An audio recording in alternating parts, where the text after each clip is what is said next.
En los intercambiadores tubo-carcasa también se pueden hacer diferentes combinaciones serie-paralelo en función de las necesidades. Existen muchos casos donde a veces las condiciones de operación nos obligan a tener que utilizar más de una carcasa, por ejemplo, dos o más de ellas. Cuando se decide utilizar estas combinaciones tanto en serie o como en paralelo, sí que es importante que todas las carcasas sean iguales, con el objetivo de reducir los costes, un mantenimiento más sencillo y una facilidad en la instalación, obviamente. En principio, el uso de múltiples carcasas debe intentar evitarse, pero a veces no nos queda más remedio que utilizarlo. Cuando, por ejemplo, tenemos unos problemas de tamaño o de espacio, nos implica ir a combinaciones en paralelo. A veces salen en potencias térmicas muy elevadas, tendríamos que utilizar una carcasa mucho más grande que de las dimensiones definidas por la tema, con lo cual nos tenemos que ir a varias carcasas y colocarlas en paralelo. También a veces la eficiencia del intercambiador es muy baja y sabemos que poniendo varias carcasas en serie aumenta la eficiencia global del intercambiador. Y a veces cuando hay problemas con unos caudales muy elevados o con pérdidas de carga muy altas de una de las dos corrientes, una combinación en serie paralelo puede ayudar a mitigar este problema. Vamos a ver cuándo se deben hacer combinaciones en serie. Por ejemplo, cuando tenemos dos pasos por tubo, puede ocurrir que tengamos temperatura de cruce. ¿Qué es la temperatura de cruce? Pues es un fenómeno que puede ocurrir en un intercambiador de dos pasos por tubo y un paso por carcasa donde aparece este cruce de temperaturas que tenemos ahí. Hay una zona del intercambiador donde el fluido frío está a mayor temperatura que el fluido caliente y cede calor el frío al caliente, lo cual reduce la eficiencia del intercambiador. Cruce de temperaturas genera un flujo de calor inverso que disminuye la eficiencia. ¿Cómo podemos evitar esa temperatura de cruce en los intercambiadores tubo-carcasa? Tenemos dos alternativas. La primera, cambiar los pasos. La segunda, aumentar el número de pasos por carcasa en serie.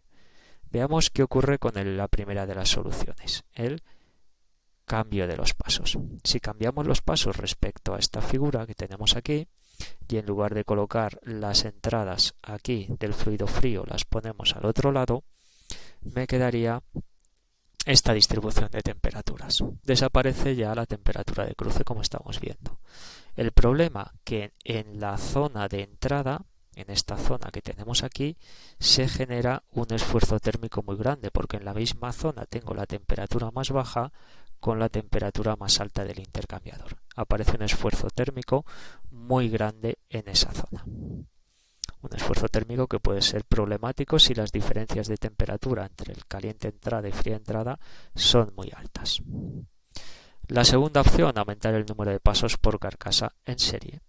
Aquí vemos las curvas epsilon NTU para un paso por carcasa en color azul y en color rojo para dos pasos. Vemos como para un mismo valor de C, las curvas rojas siempre son mayores, aumentan notablemente la eficiencia respecto a las curvas de color azul, con lo cual es una alternativa también para evitar la temperatura de cruce.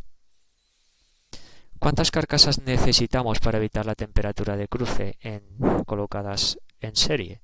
Pues se puede demostrar que la eficiencia del intercambiador debe cumplir esa condición, de donde si despejamos el número de carcasas, pues debe de ser mayor a esa ecuación que tenemos aquí, donde epsilon es la eficiencia y C la relación entre capacidades caloríficas. Tomaremos siempre un número entero de carcasas, es decir, si esta expresión, por ejemplo, me sale que vale 0,7, pues con una carcasa es suficiente, no voy a tener temperatura de cruce. Si me sale que vale 1,2, pues tengo que poner una o dos, tengo que ir a dos carcasas. Si me sale 1,8, pues también nos tenemos que ir a dos carcasas. Tenemos que redondear al número entero superior de carcasas, que serían las que necesitamos. Combinaciones en paralelo. Cuando la potencia es muy elevada, porque los caudales son muy altos, típicamente pues podemos dividir en dos carcasas más pequeñas y colocar todos los flujos en paralelo. Solución habitual cuando se requieren potencias térmicas muy elevadas en centrales térmicas, por ejemplo, de decenas o de cientos de megavatios. Ahí es inevitable poner varias carcasas normalmente colocadas en paralelo para que no nos salga una carcasa excesivamente grande. y la resolución de este problema es sencilla. Se estudia cada carcasa por separado porque todas son iguales. Y la combinación serie-paralelo se puede utilizar cuando uno de los fluidos, por ejemplo, tiene una pérdida de presión muy elevada, pues ese lo podemos hacer circular en paralelo. Al igual que si tiene un caudal muy elevado, pues también lo puede hacer circular en paralelo. Ahí tenemos el ejemplo de dos carcasas conectadas en serie paralelo, donde el fluido caliente que circula por la carcasa está conectado en serie y el fluido frío, que en este caso circula por los tubos, está conectado en paralelo.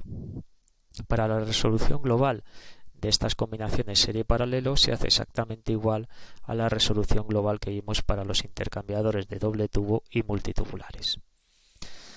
Se puede demostrar que para un fluido realizando pasos en paralelo, la eficiencia global del intercambiador vale esa expresión, donde recordamos que epsilon_1 indica la eficiencia de cada unidad por separado, que se calcula con los valores de N, de U y de C, pero los globales, los de todo el intercambiador, no los de cada unidad por separado. N es el número de unidades de intercambio que conectamos en serie paralelo. Alfa y beta son constantes, que las tenemos definidas en el documento que tenemos en Campus Virtual. Y simplificaciones que hacemos, pues obviamente que los coeficientes globales son iguales en todas las unidades y los calores específicos también, ¿vale? Suposiciones, simplificaciones habituales en el cálculo y diseño de intercambiadores de calor.